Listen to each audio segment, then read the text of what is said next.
네, 들으신 대로 코로나19 상황이 심상치 않은데 꽃구경 인파의 사전투표, 부활절까지 겹치면서 확산 우려는 커지고 있습니다. 네, 이미 4차 대유행이 시작됐다. 이렇게 경고한 이재갑 한림대 교수 모시고 자세한 상황 짚어보겠습니다. 교수님 안녕하십니까? 예, 안녕하세요. 어서 오십시오. 예. 네. 자, 신규 확진자 수를 보니까 심상치 않습니다. 네. 예.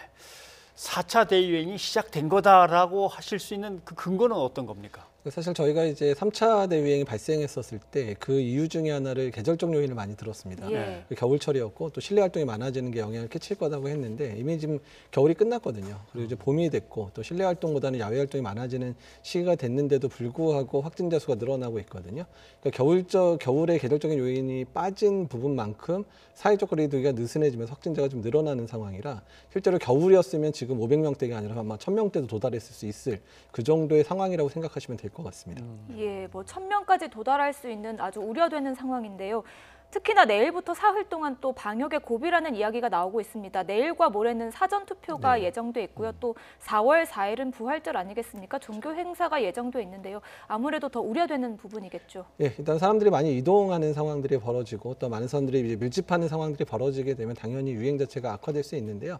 다만 이제 선거 같은 경우는 잠시 들렸다가 나오니까 크게 영향은 없을 수도 있고 저희가 작년 총선 때도 다행스럽지 큰 유행은 없었는데 저희 예. 걱정하는 건 오히려 부활절 예배인데요. 사실 부활절 예배를 드리기 위해서 많은 사람들이 사전에 연습도 하고 모임도 하고 이렇게 되고 또 부활절 예배가 크게 들어지니까 대부분 이제 출석 예배를 많이 드리려고 하고 끝나고 나서 음식을 나누는 그런 순서들 상당히 많거든요. 그래서 일단은 교회 중에서 일단 방역 수칙을 제대로 지키지 않는 교회 중심으로 이제 부활절 예배 이후에 집단 발병이 상당히 늘어날 것 같아서 이 부분이 상당히 좀 우려되는 부분에 해당됩니다. 네. 코로나19 백신 얘기를 좀 해봐야 될 것 같습니다. 이제 만 75세 이상의 이제 일반 어르신들이 드디어 접종이 시작이 되는데 되게 그러시더라고요. 몸도 성치 않고 뭐 힘든데 꼭 맞아야 되나 하는 분도 계시고 나는 집에만 있지 밖에 나가질 않기 때문에 코로나19 걸릴 염려가 없으니 백신 접종 맞다 아프느니 그냥 집에 있겠다 이러시는 분인데 그래도 맞으셔야 되는 거죠? 예, 꼭 맞으셔야 되는데요. 지금 우리나라의 사망자 통계를 보게 되면 80대 이상은 전체 감염자 20%가 사망을 하고 있고요. 70대는 한 7% 정도가 사망을 하고 있거든요. 다른 연령대 사망률의 거의 한 5배에서 한 100배 정도 해당되는 사망률들이 발생하고 있는 연령대이기 때문에요. 75세 이상의 접종은 반드시 중요합니다. 그래서 예방접종을 통해서 본인 스스로가 이제 건강하게 지낼 수 있도록 노력을 해주셔야 되는 부분이고요.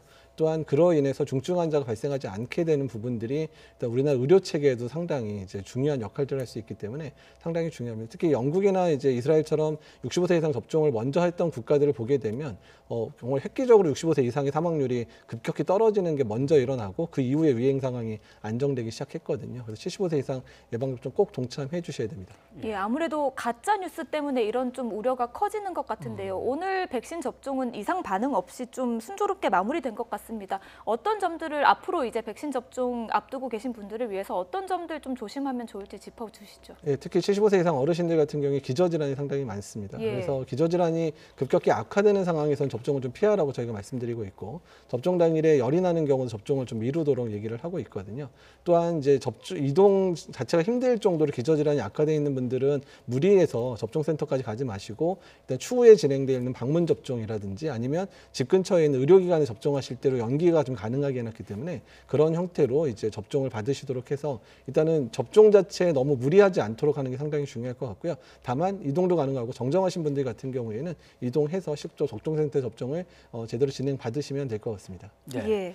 그리고 오늘부터는 이제 백신 휴가 제도도 시행이 네. 됩니다. 그래서 백신 접종 뒤에 이상을 좀 느낀다, 몸이 좀 안 좋다 그러면 뭐 이틀 정도 휴가를 낼 수가 있는데 이 제도를 시행하면 백신에 대한 불신이나 저항 같은 것도 좀 줄어들고 접종의 속도가 좀 나겠습니까? 예, 특히 이제 20대, 40대 접종자들을 보게 되면 60% 정도가 한 48시간 이내까지 근육통이나 발열이나 이런 증상 때문에 업무할 때 좀 많이 불편함을 겪었다는 얘기들이 나오고 있거든요. 예.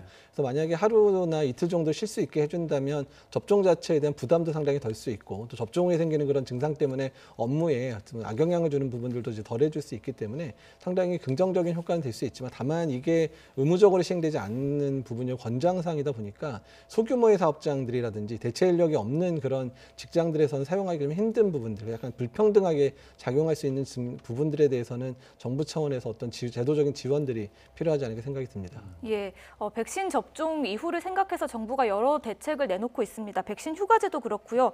백신 여권도 마찬가지입니다. 휴대폰 애플리케이션 형식으로 이달 이제 도입할 예정이라고 정세균 국무총리가 밝혔는데요. 앞서 기자 리포트에 있었던 전자증명서랑은 또 어떻게 다른 것인지 또 실효성은 있을 거라고 보십니까? 이제 접종 증명서는 일단 접종을 했다라는 증명이고요. 예. 국내에서 또는 내국인이 외국에 갔다 들어오거나 이럴 때 접종을 했는지에 대한 기록인데 문서로만 발급을 하다 보면 위조가 가능하니까 이제 디지털 증명을 통해서 이런 위조를 막으려는 그런 측면에서 되는 거고요. 다만 이제 여권으로 사용되려면 각 국가 간에 이제 상호 호혜적인 그런 협정이 맺어져야 가능합니다. 그리고 각 국가에서 서로 인증하는 방법들을 해야 될 수 있기 때문에 그 부분에 대해서는 국가별로 논의를 한다든지 아니면 WHO가 아직 좀 망설이고 있긴 한데 WHO 차원의 인증 방법들이 나오게 되거나 그렇게 될 때 정도 되어야 아마 여권으로도 사용할 수 있지 않을까 생각이 듭니다. 예. 아무튼 백신 접종에 대해서 불안도 있고 불신도 아직 남아 있기 때문에 정은경 총장도 그래서 공개 접종을 했겠죠.